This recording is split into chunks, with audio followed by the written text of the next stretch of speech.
We are on the brink of a hostage for ceasefire deal finally coming to fruition. That's the word from President Biden in announcing that the elusive agreement is being reached in Doha. Biden said, "We are poised to agree on the proposal that I laid out months ago." Biden continued, "I have learned that after many years in civil service, never ever give up." President-elect Trump went even further by saying there has been a handshake and the deal could be inked by the end of the week. Speaking on Newsmax, Trump said, "We are very close to getting it done. They have been getting it done. If they don't get it done, there is going to be a lot of trouble like they have never seen before."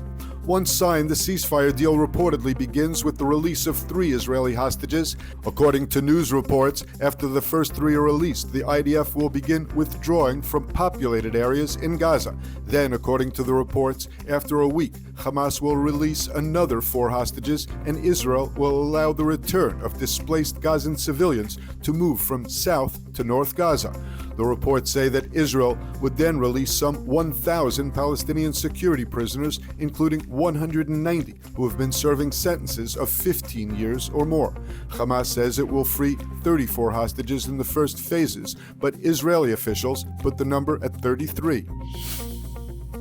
Until the ceasefire begins, the warfare in Gaza is continuing. It's day 466 of the war in Gaza, and the heavy toll goes on. 5 soldiers were killed and 10 others wounded by an explosion in a building in Beit Hanun in northern Gaza. They all served in the Nachal Brigade reconnaissance unit.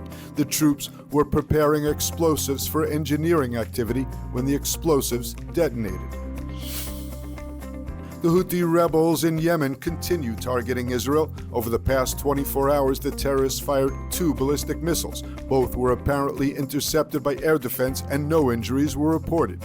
In the middle of the night, red alert blared across central Israel. Several attempts were made before the IDF announced that the missile was likely destroyed by air defense.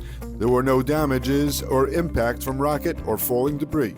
Earlier, a missile was fired, triggering sirens in the Jordan Valley and Samaria, causing people to shelter in place. There, too, there were no reports of casualties or damages.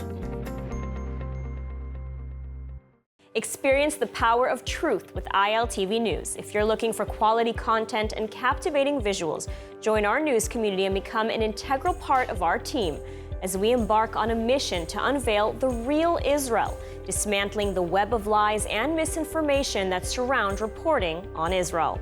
By subscribing to ILTV News, you will not only have access to the latest updates, but you will also amplify our message, creating a ripple effect that carries the truth far and wide. Subscribe today and help reshape the narrative. Available on the web, Android, and Apple.